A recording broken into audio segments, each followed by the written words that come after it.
A decorated army colonel, a fallen soldier's remains, and a flight he was denied. What happened next shook the entire nation. The transport hub was packed, families dragging rolling suitcases, business travelers glued to their phones, kids running ahead of exhausted parents, the usual chaos. Colonel Marcus Thorne stepped inside, his polished dress shoes clicking against the tile floor. He had been through this routine too many times before, but today was different. The weight on his chest wasn't just from the ribbons and medals on his uniform, it was from the casket waiting on the tarmac, draped in the national flag. Private First Class Ethan Riley, 21 years old, gone too soon. Colonel Thorne adjusted his hat and took a deep breath. He had a job to do, a duty that went beyond rank or recognition. It wasn't about him, it was about the promise made to every soldier who never made it home: no one gets left behind. He approached the travel service counter, setting down his military orders and ID. The woman behind the desk barely glanced at him at first. She typed something into the computer, frowning. Then she looked up, a pause just a split second too long. Sir, can I see that again?" Her voice was tight.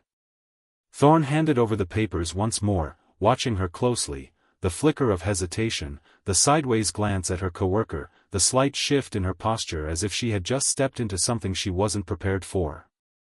She turned, whispering something to another agent. He glanced over, his expression unreadable.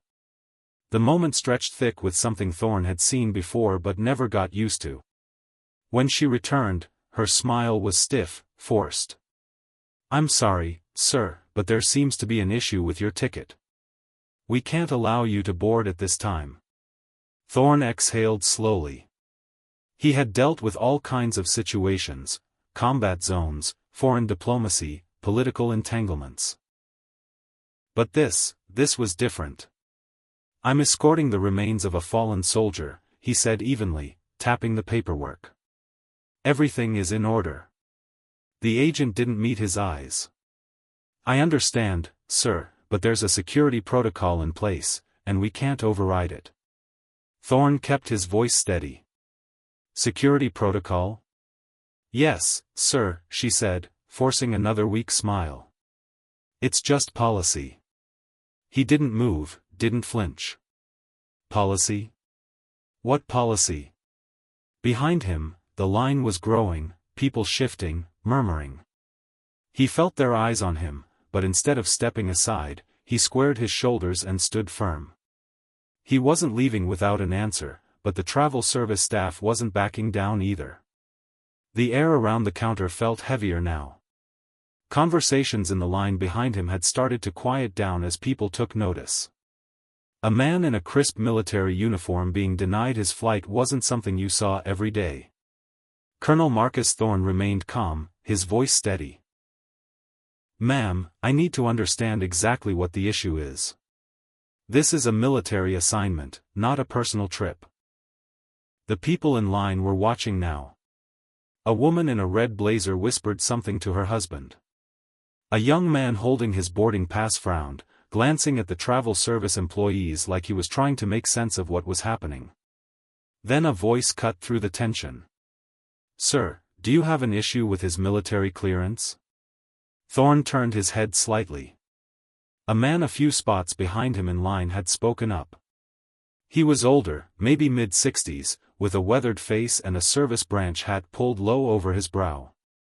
A service member, a veteran. The supervisor looked uncomfortable. "No sir, this isn't about clearance. We just have to follow standard protocol." The service member let out a sharp breath. "Yeah, I've been through security 1,000 times, and I've never seen protocol stop a soldier from escorting one of our own home." He folded his arms. "So what is it?" More murmurs spread through the line. People started pulling out their phones, recording. The shift in the air was palpable. The staff behind the counter could feel it too. The agent who had originally denied Thorne stole a glance at her supervisor, looking unsure now. The supervisor sighed, rubbing a hand over his temple. He looked at Thorne again, the weight of the moment settling in. "Let me check something," he muttered before walking off. The agent at the counter kept her gaze down, suddenly very interested in her computer screen. Thorne didn't move. He stood tall, shoulders squared, staring straight ahead. He wasn't going anywhere, but neither was this story. The murmur in the terminal was no longer just background noise, it was focused, charged. People in line were no longer just waiting for their flights, they were watching. Recording, the service member who had spoken up earlier wasn't the only one who looked irritated. A middle-aged woman in a denim jacket, clutching her purse, shook her head and leaned toward her husband. "This isn't right," she muttered. A younger man in a hoodie pulled out his phone and started typing, his fingers moving fast. People were taking notice, and that was dangerous for the travel service. Thorne kept his expression unreadable, but inside he was taking note of every detail. The supervisor hadn't returned yet, which meant one of two things: he was either scrambling for an excuse or waiting for this to die down. Neither was going to happen. Then a voice came from behind him. "Excuse me, sir." Thorne turned his head slightly. A young woman, no older than 25, was standing a few feet away, phone in hand, her eyes uncertain but determined. "I don't mean to intrude, but I just want to make sure I understand. They're not letting you." Her voice wasn't loud, but the way she said it, careful, deliberate, made people nearby pay even more attention. Thorne exhaled, glancing at the agent behind the counter. "That's correct," he said.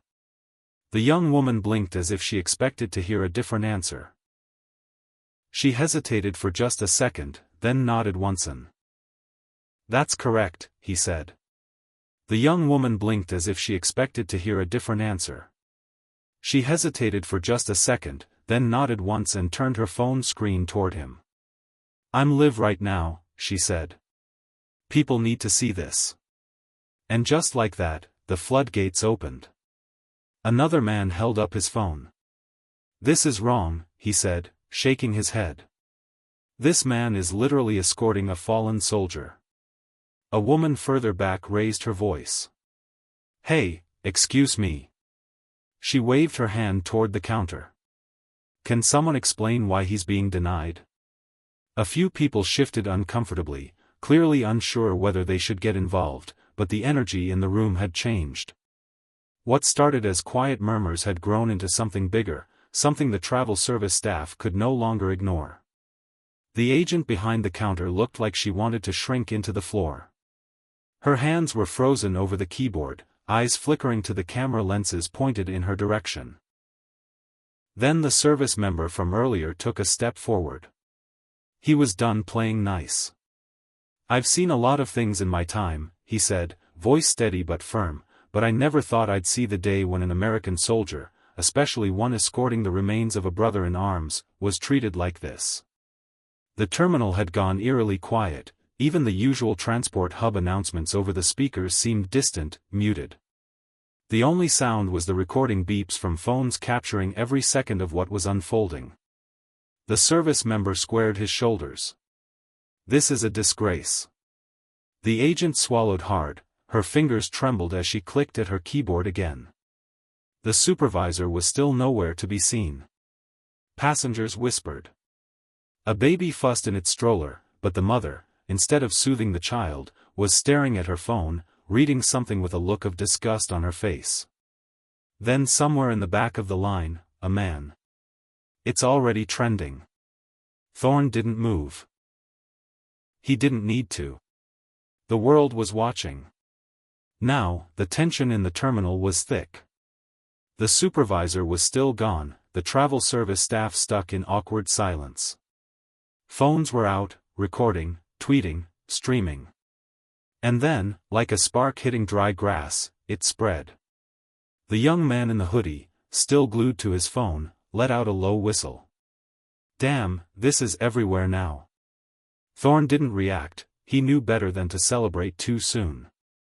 But from the way the agent behind the counter stiffened, he could tell she knew it too. The woman in the denim jacket checked her phone and gasped.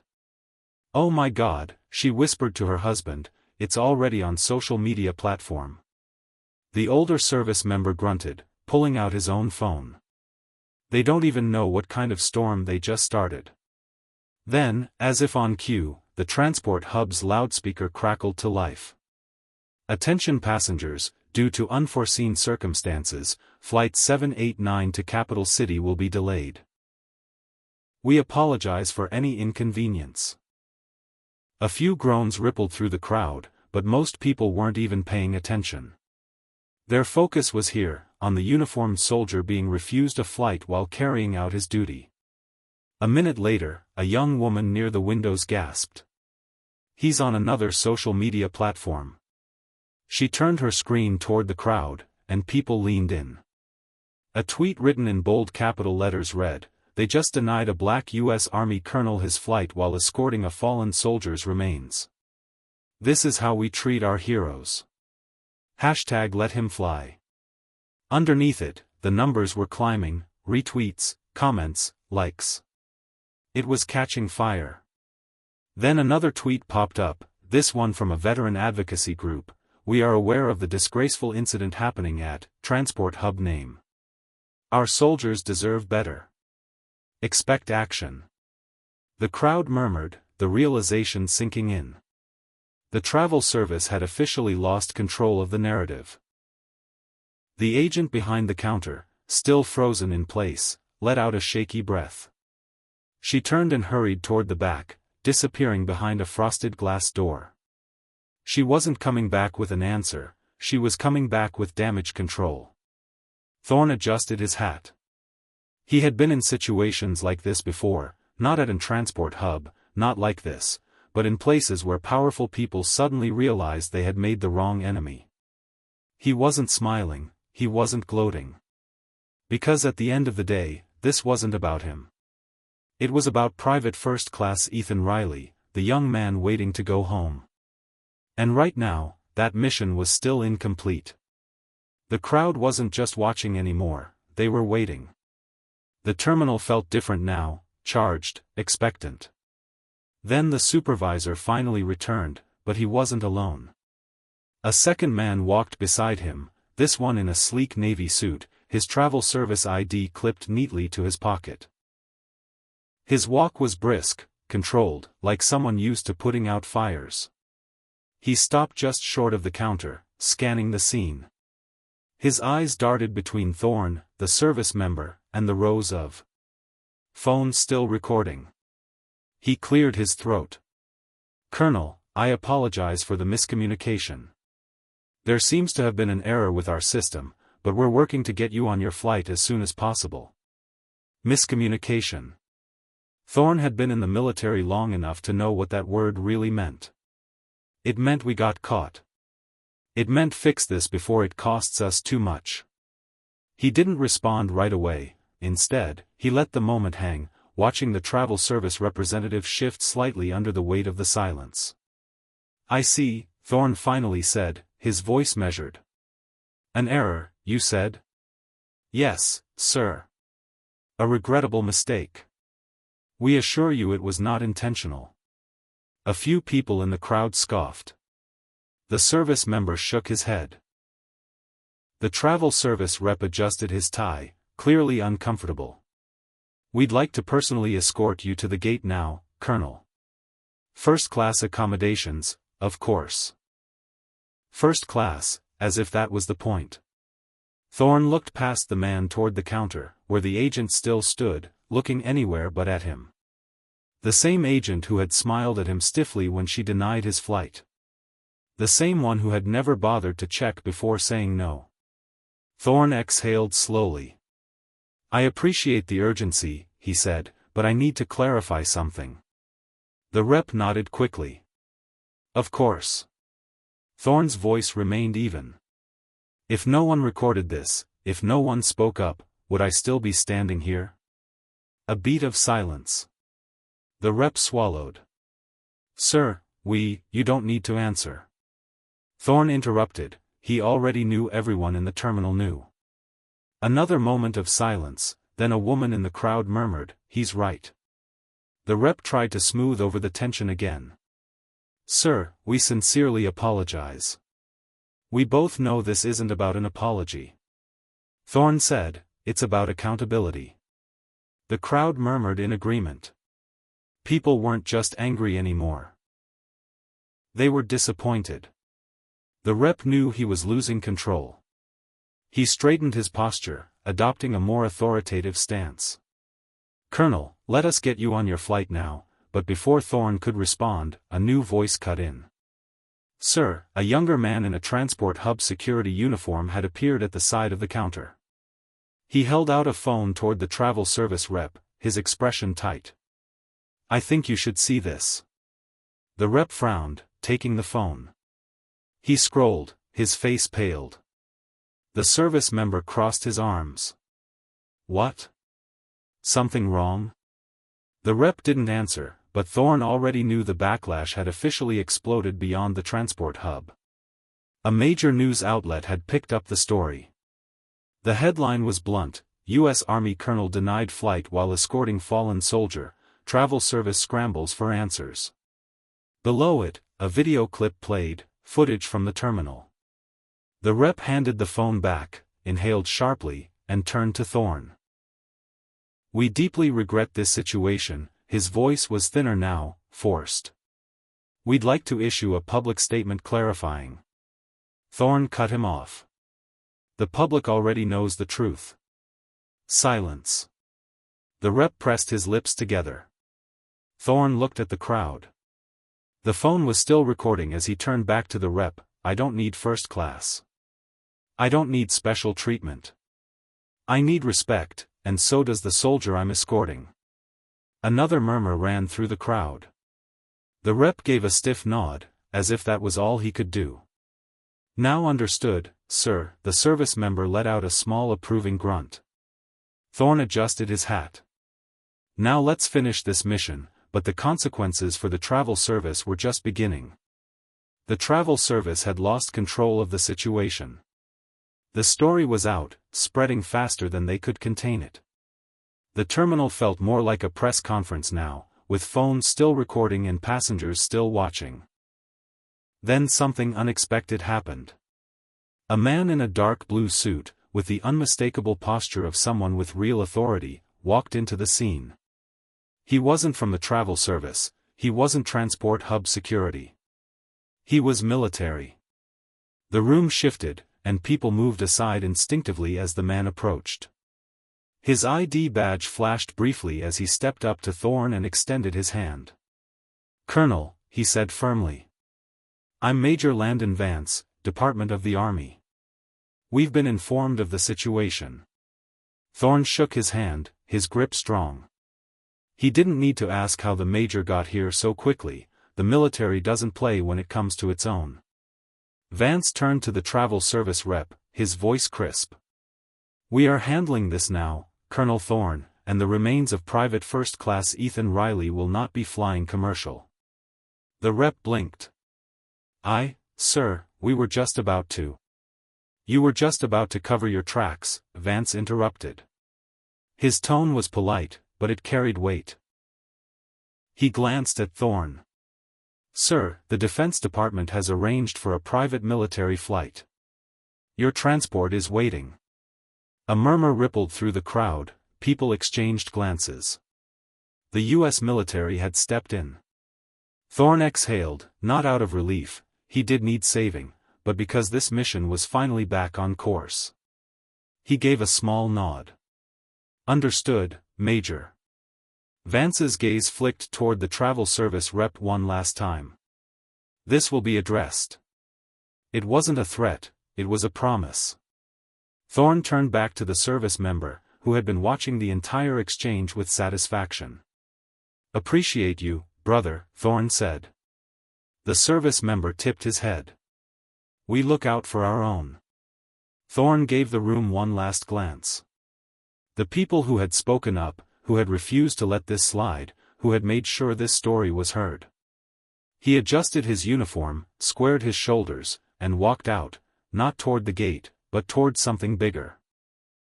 But for the travel service, the fallout was just getting started.